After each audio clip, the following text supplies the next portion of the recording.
Good morning, viewers. Welcome to the AU Talks on the AU TV. My name is Felicia Kwagbeji, and I'm your host for today's show.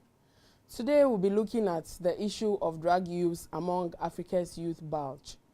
According to the World Health Organization's Regional Office for Africa, at least 15.3 million people have drug use disorders. I'm joined in the studio by Mr. Fred Awa, who is a lecturer at the University of Professional Studies, Accra, and the immediate past Secretary General of the All African Students Union. Welcome to the studio, Mr. Awa. Thank you, Felicia. It's been quite a long time. Absolutely. I think the last time I interviewed you was in 2015 at Rwanda, I think so. Kigali, that is true. Korevip. Yes, exactly. Nice to host you again. Nice meeting you again. Okay, so just to move on to today's discussion, we are looking at drug use among Africa's youth. Okay. I think there's been quite a lot of statistics indicating that this is quite a phenomenon on the increase. A lot of youth are using drugs. But just to put all of us on the same page so that we all know which drug we are referring to here, can you please tell us what we mean by drugs in this context? Well, the definition of drug is broad and it comes from diverse perspectives. Okay. But for the purposes of this discussion, I want to stick to the definition by the World Commission on Drug Policies. Okay. They define drugs as psychoactive substances that are illegal. Now, when we say psychoactive, it means things that influence the state of the mind. Okay. All right? So in your country, Ghana, you can think about issues of Indian hemp, which is popularly called weed. You can talk about cocaine. Okay. You can talk about the new kid on the block that is tramadol. Okay. You can talk about heroin. Okay. And a variety of others that both the old and the young use that alters the state of their mind and as such has influences on their behavior towards society. Okay. So why are youth using drugs? What do they use the drugs for? Well, an array of reasons. Okay. Well, I think that in our settings, African settings, a number of factors account for the use of drugs. One of the key that we have identified is the issue of unemployment. All right? Okay. Yes. Drugs actually, students and youth actually get into drugs sometimes because they do not have jobs.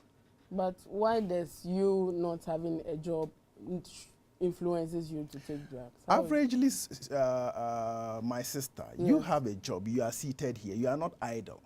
Okay, I do have a job, I am seated here, I'm not idle. Exactly. But if you get out of the university and down the lane you do not get a job, and then there's a friend or a colleague that can offer you a drink or two, you do it over a time, then you get addicted.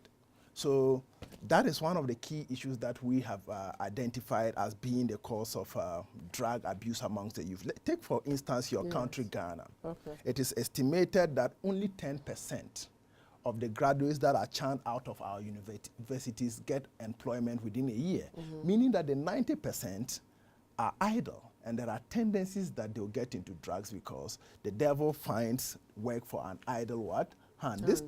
This in figures translates to 70,000 a year students get out of school, and less than 7,000 get employment in the formal sector. Okay. So you can think of over 60,000 persons without jobs. So tendencies are that they'll get into what?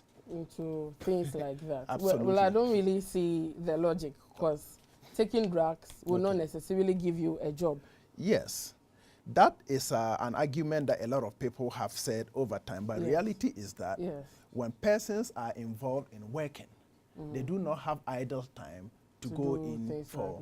Like okay. Yeah. So you've identified unemployment as one of the causes. Which other things? Unemployment. The second is peer pressure. Okay. All right? Especially within institutions of higher learning where you have a bulge of the youth. A person feels isolated or does not feel belonged when he doesn't do a thing that is common with many. Are you getting it? Yes. So tendencies are that they get involved in what? Using the drugs that are available just because their colleagues are into it. The third is experimentation. Okay. All right. I have heard that tramadol gives you a certain feeling. Indian hemp gives you a certain feeling. You've read it in books, you've been told how, but the best way you can really feel how a thing works is experiencing it. Okay. So young people are adventurous, and sometimes they want to what? Experiment. And that is why our young people get into drugs. And then the fourth is availability. Of what? Of drugs. Okay. Yeah, in other jurisdictions, it's not easy to find drugs. But here in Ghana and in many parts of Africa, Indian hemp is as available as food. And even how about the pharmaceutical ones, like the tramadol you spoke about? Yes. Because that is supposed to be more regulated in terms of who accesses it, whether through prescription or not. How come they are able to access it? Now, the issue of tramadol is a little dicey. Okay. Now, much as it is prescribed, it is supposed to be consumed in a certain manner. But an overdose of it also has an effect that is attractive to the users. All right? So much as, take for instance, the first report we heard of in the Upper West region. Yeah. That was somewhere in 2017. It was reported by the Ghana News Agency.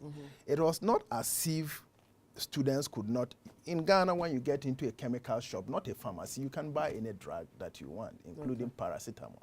Okay. But some drugs are supposed to be prescribed. Yes. Absolutely. But indeed, for some reason, apart from pharmacy shops, in Ghana, chemical shops, which we call drug shops, also sell what? Tramadol. That apart, our neighbors from Niger, the young men who go around, we call them Abochi boys. They have them peeled and then tied, and they sell them for a cedi. And mostly they go into trench areas, the ghettos, and then they sell. So you don't even need to go to what?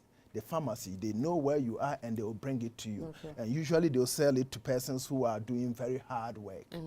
People who are doing construction, people who carry loads, kaya you. Okay. Are you getting it? Yes. So all of these are issues that we need to consider in our quest to fight the drug menace in Africa. Do you personally know any drug addict, or have you spoken to any drug addict? Well, before? Indeed, having led, I'm a career student leader. Yeah, I've led students for not less than 10 years. Okay. So I've known classmates, I have known colleagues, I have known people, I've known an array of persons who have had drugs influencing their lives in one way or the other. People who have not been able to get out of school because of drug abuse. People who had lost their jobs because of drug abuse and all of that. Exactly. Yeah. I was coming to ask you that from these experiences, what have been some of those negative impacts on these people due to their usage of drugs? Well, which you already started mentioning some, by the way. All right. Now, when you take drugs, the definition itself tells you it is psychoactive. It means it changes the frame of your what? Your mind. So there are tendencies to do a number of things that hitherto you wouldn't have done without what? Drugs. One of such is crime. Okay. All right? So you do not have intentions to rape a woman. Okay? But you are doped with Indian hemp or heroin or any other substance. Then you end up what?